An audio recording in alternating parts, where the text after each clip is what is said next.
नमस्कार किसान भाइयों। आज है 2 नवंबर 2025 और दिन है रविवार। किसान भाइयों, इस समय सभी हम किसान भाई आलू की बुवाई युद्ध स्तर पर लगे हुए हैं।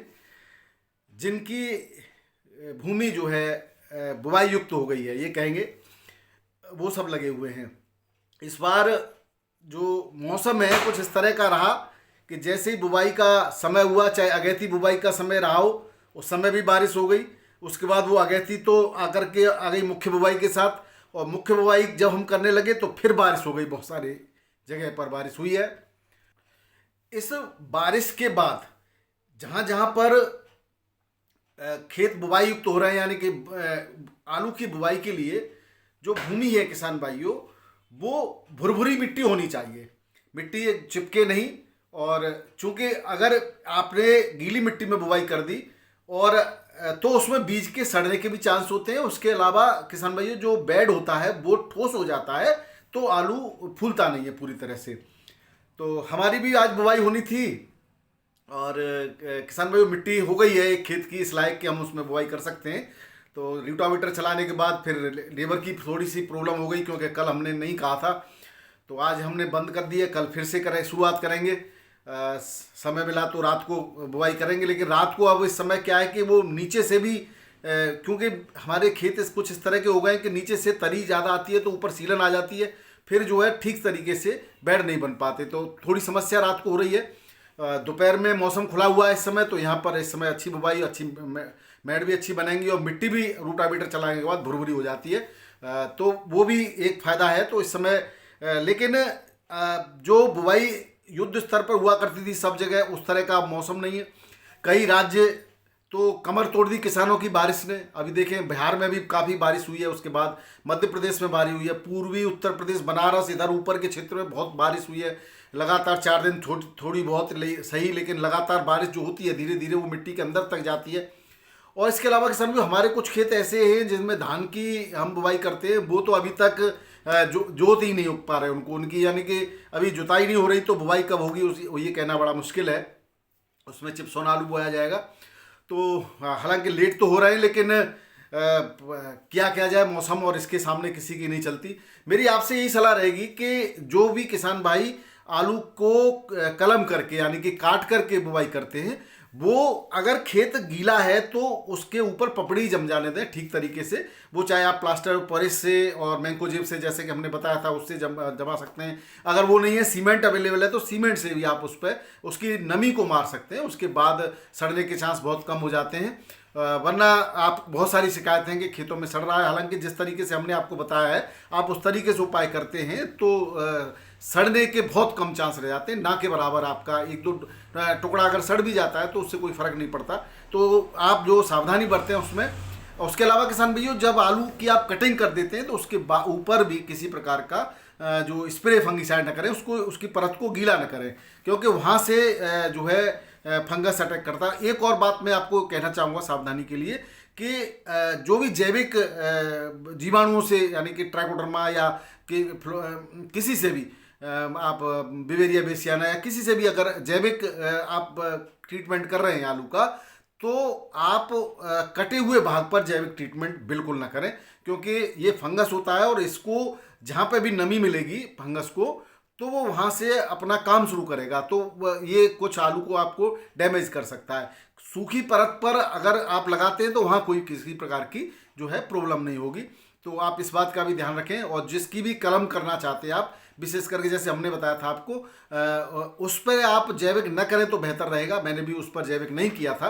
तो अब किसान भाइयों, जर्मिनेशन के बाद अगर इस तरह का पता चलता है कि आपका कुछ बीज सड़ गया है, तो उसके बाद भी उसमें से आप रख सकते हैं। वो जर्मिनेट उसको होने दें और लेबर के माध्यम से और खुरपी के माध्यम से भी आप कुछ जगह पर बीज लगवा सकते हैं। लेकिन ये तभी हो पाएगा जब 10-5% में ही केवल ऐसा हुआ हो कि बीज नहीं अंकुरित हुआ हो या निकला नहीं हो या सड़ा हो, तभी ऐसा संभव है। अदरवाइज ज़्यादा होता है तो फिर वो जुताई ही करवाते हैं किसान भाई। तो थोड़ा सावधानी रखिएगा। आज जो मंडी खुली है उनके तो हम भाव भी बताएंगे और साथ ही कुछ समाचार भी हैं, उनको भी आपको जानकारी देने वाले हैं। तो सबसे पहले किसान भाइयों, मैं आपको बता देता हूं कि न केवल उत्तर प्रदेश में, बिहार, झारखंड, इसके अलावा सूरत, यानी कि सूरत क्या, गुजरात पूरे में और बंगाल में भयंकर बारिश हुई है। तो ये अब बारिश का दौर यहाँ से निकल चुका है। अब आने वाला समय में बताया जा रहा है कि अब उत्तरी भारत में बारिश की संभावनाएं बन रही हैं। तो मेरा यही है किसान भाइयों से निवेदन कि आप लोग अपना जो है मौसम को देखकर ही आगे की फसल की हार्वेस्टिंग करें। और इस बार जो है अब खरीफ की फसल की लगभग 27% की हार्वेस्टिंग कंप्लीट हो गई है, जो सरकारी आंकड़े जारी हुए हैं उसकी मैं अगर बात करूं।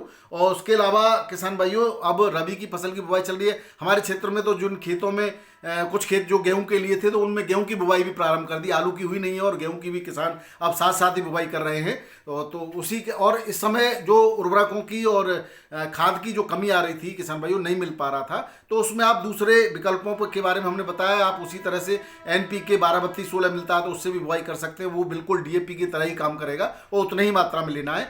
भले ही उसमें 32% है, उसमें 46%, फिर भी आपको उतनी मात्रा में लेना है क्योंकि घुलनशीलता इसकी ज़्यादा है।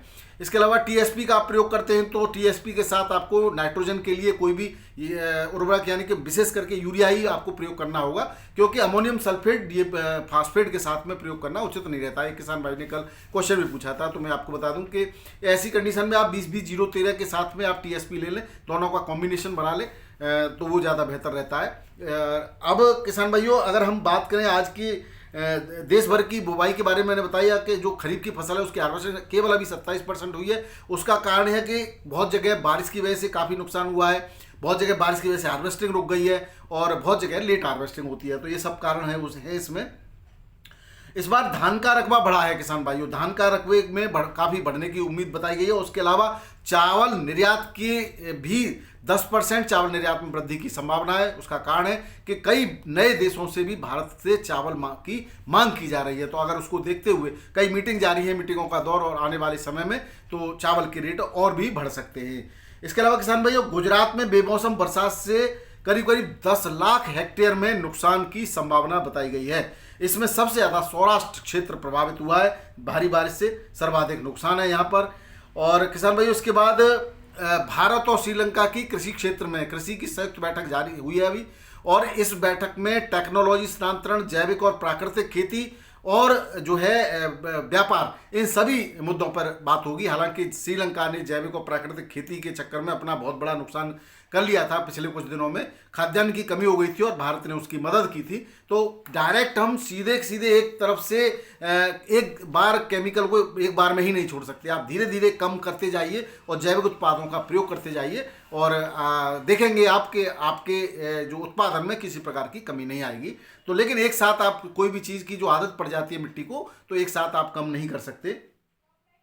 इसके अलावा किसान भाइयों बंगाल की कुछ जिलों की निकासी की खबरें आ रही हैं। हुगली की 71% निकासी बताई है। हालांकि हमारी जिन लोगों से बात होती है, कुछ व्यवसायी भी हैं, कुछ किसान भी हैं, वो बता रहे हैं कि 75% के आसपास बंगाल से निकासी है, लेकिन दिखाई अभी नहीं जाएगी उतनी, क्योंकि कुछ अपने रीजन हो सकते हैं।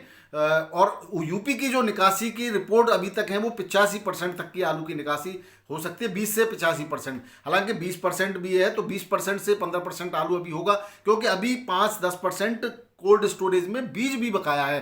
अगर आप ये मान के चलिए कि अगर बीज 5% और निकलता है तो केवल 15% से 18% के आसपास बचेगा शेष अमाउंट, जो कि नवंबर में खत्म होने की संभावना है। अब हम बात करें किसान भाइयों की आवक मंडियों में काफ़ी पहुंच रही है पिछले 2-3 दिनों से लगातार, लेकिन भाव स्थिर हैं और ये एक संशय बना हुआ है जो आड़ती हैं उनके दिमाग में। वो लगातार ये सोच रहे हैं कि भाई इतनी जब आलू कोल्ड स्टोरेज में 15-20% ही बचा है तो इतनी आवक क्यों मंडियों में हो रही है। तो अगर ऐसे ही लगातार आवक बढ़ती रही तो उनका भी ये कहना है कि हम भी रेटों को स्थिर नहीं रख पाएंगे ज़्यादा समय तक, क्योंकि कहीं ना कहीं पैकारी और जो छोटे व्यापारी हैं, जो रिटेलर्स हैं, वो भी उनके दिमाग में भी आता है कि जब इतनी आवक है तो इसका मतलब आलू बहुत ज़्यादा होगा, तो हमें क्यों ना उसको सस्ते रेटों में बेचा जाए। तो ये इस पर आपको जो कोल्ड स्टोरेज से बिजनेस करते हैं व्यापारी भाई, कोल्ड स्टोरेज मालिक और जो किसान भाई है जो डायरेक्ट मंडियों में बेचते हैं, उनको थोड़ा सा संयम और धैर्य रखने की आवश्यकता है। आप साहस से काम लीजिए। अभी दिसंबर तक आपका जो पुराना आलू है वो बिक्री होगा, अगर जरूरी है बेहतरीन क्वालिटी का आपका आलू होना चाहिए।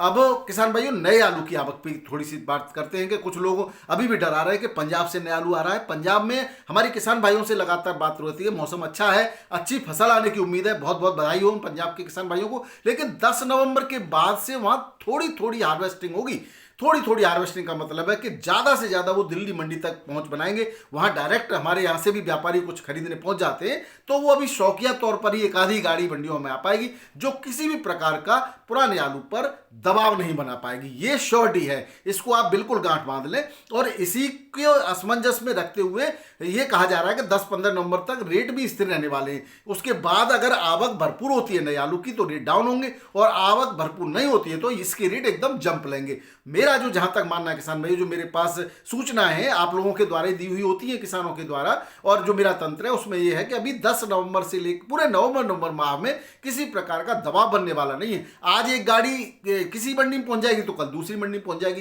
केवल इस तरह से आलू आएगा। एक साथ सभी मंडियों में आलू पहुंच ही नहीं सकता, इतना आलू अभी आने के कोई चांस नहीं है। तो वही मैंने कल भी आपको कहा था कि मुहूर्त भी होते रहेंगे, आलू भी पहुंचता रहेगा, लेकिन ये जो नया आलू है, जैसे अभी आ रहा है छत्तीसगढ़ का आलू आ रहा है, सभी जगह आ रहा है, और अंबिकापुर से आलू आ रहा है, तो ये आलू कोई अभी हमारे आलू पर जो चलता था पुराना कोल्ड स्टोरेज का, उस पर किसी प्रकार का कोई प्रभाव नहीं बना पाया। हाँ, कम आता है तो अपने रेटों में थोड़ा सा उछाल हो जाता है, 38 तक बिक गया, 40 तक बिक गया, और जब ज़्यादा आ जाता है तो वही सब 24, 25 और 28 तक ही रह जाता है, लेकिन उसका कोई प्रभाव अभी पुराने आलू पर नहीं पड़ रहा है। और ये लगातार इस नवंबर के माह में बनता रहेगा, और दिसंबर आते आते पुराना आलू समाप्त होता जाएगा और नया आलू अपनी पकड़ बना लेगा। सीधी सी थ्योरी है, तो इसमें डरने की कहीं कोई बात ही नहीं है। और मेरा यही मानना है कि आप बिना डरे साहस के साथ धीरे धीरे आपको डिमांड के अनुसार आलू भेजिए, सीधे बिना डिमांड के आलू मत भेजिए। कोल्ड स्टोरेज से जब भी आप आलू को रवाना करें, अपने जिस मंडी को भेज रहे हैं उस मंडी के आड़ती से एक बार बात करें कि आपकी कितनी कैपेसिटी है, मुझे गाड़ी भेजनी चाहिए ना नहीं भेजनी चाहिए। अगर हम सभी लोग, और मैं आड़ती भाइयों से भी ये कहना चाहूँगा कि किसान भाइयों को इस समय लाभ देने का आपका मौका है। बहुत ज़्यादा आलू नहीं है, आलू बचने वाला नहीं है, तो आप भी सीरियल से लगाइए। किसी किसान भाई ने आज आपसे कहा है तो उसको एक टाइम दे दीजिए कि आप भाई उस डेट को ले आइए, उस डेट को केवल 2 गाड़ी आपकी बेचने की क्षमता है तो 2 ही गाड़ी मंगाइए। अल्टरनेट में आप किसानों को समय देते रहिए, जिससे किसान भाइयों की भी सहूलत बनी रहेगी और आप भी बड़े आराम से आलू की बिक्री करते रहेंगे, सभी को लाभ मिलेगा। किसान की कमर टूटी हुई है, अगर आपने कुछ अपना कर्तव्य निभाया तो शायद वो कुछ आगे के लिए सर्वाइव कर पाए। और इस तरह का अगर हम भावना सबके प्रति रखेंगे तो सभी की जो गाड़ी है बड़ी तरीके से दौड़ती रहेगी। आज हम देखें, उद्योगपति उसी चिप्स को या 5 ग्राम चिप्स को 50 रुपए की बेचता है, और एक किसान भाई 1 किलो 2 किलो आलू भी 50 रुपए का नहीं बेच पाता है, तो ये बड़ी विडंबना है। हालांकि वो प्रोसेसिंग करके आया तो कितना खर्चा है, प्रोसेसिंग का खर्चा भी अगर किसान के रेट में जोड़ लिया जाए तब भी किसान का रेट मिट्टी के भाव है। तो थोड़ा सा किसान की तरफ भी आप लोग देखिएगा, वरना किसान या कोई भी पढ़ा लिखा व्यक्ति यही चाहेगा कि वो उसका बाजार में, शहर में जाकर के फैक्ट्री में मजदूरी कर ले, लेकिन खेती न करे। ये भावनाएं धीरे धीरे घर कर रही हैं। किसी भी तरह का खेती का अगर मुआवजा किसान को मिलता है तो वो खुशी खुशी उसको स्वीकार करता है। पहले ऐसा नहीं होता था। हमारी पीढ़ियां पल गई जिस मिट्टी से, आने वाली पीढ़ी का भरोसा नहीं है। तो ये दर्द अगर किसान के मन में आ रहा है तो कहीं ना कहीं उसकी फसल का वाजिब मूल्य न मिलने के कारण आ रहा है। आपको ध्यान रखना होगा, तो इसका आप थोड़ा सा ध्यान रखिए, क्योंकि अन्न जो उगा रहा है, जो सबसे जरूरी हमारे सेहत के लिए, हमारे शरीर के लिए, वो है अन्न। हम अपने भोजन को ही ठुकरा रहे। धीरे धीरे प्लॉटिंग हो जाएंगी, फैक्ट्रियां बन जाएंगी, वो खाना कहाँ से आएगा? खाना फिर आपको वही पैकिंग में आएगा, और अमेरिका और जो देश है ना, दूसरे राष्ट्र, वही पहुंचाएंगे। मल्टीनेशनल कंपनियों का कब्जा हो जाएगा और किसान हमारा जो है वो मिट्टी में मिल जाएगा। तो ऐसी परिस्थिति भारत में मत आने दीजिए। भारत कृषि प्रधान अर्थव्यवस्था रही है और रहने दीजिए। उसके लिए हम सब कहीं न कहीं जिम्मेदार है, न केवल व्यापारी, आड़तीय, कोल्ड मालिक, वो सब जिम्मेदार हैं। अगर हम सब अपना अपना काम किसान के हित में थोड़ा थोड़ा भी योगदान देंगे तो किसान को भी हम अपने लेवल पर ले आएंगे। अब बात करें किसान भाइयों आज के भावों की, तो आज अगर दिल्ली केशवपुर की बात करें तो यहाँ 32-33 गाड़ियाँ आज केशवपुर मंडी में ज़्यादा ओवरलोड गाड़ियाँ पहुँची हैं। रेटों में इसकी वजह से थोड़ा सा दबाव देखा गया है।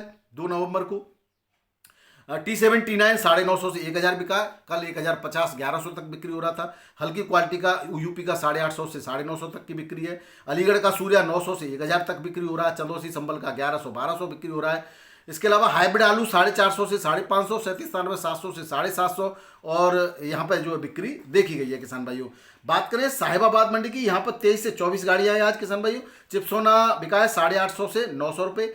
सूर्या बिका है 1000 से 1200 रुपये यहाँ पर साहिबाबाद मंडी में। इसी तरह से किसान भाइयों जो भी दिल्ली की मंडियाँ हैं उन सब में स्थिर रेट है। आमदनी तो थोड़ी सी आज ज़्यादा है, लेकिन रेटों में किसी प्रकार की कोई कमी नहीं है। थोड़ी सी केशवपुर मंडी में आज डाउन देखा गया।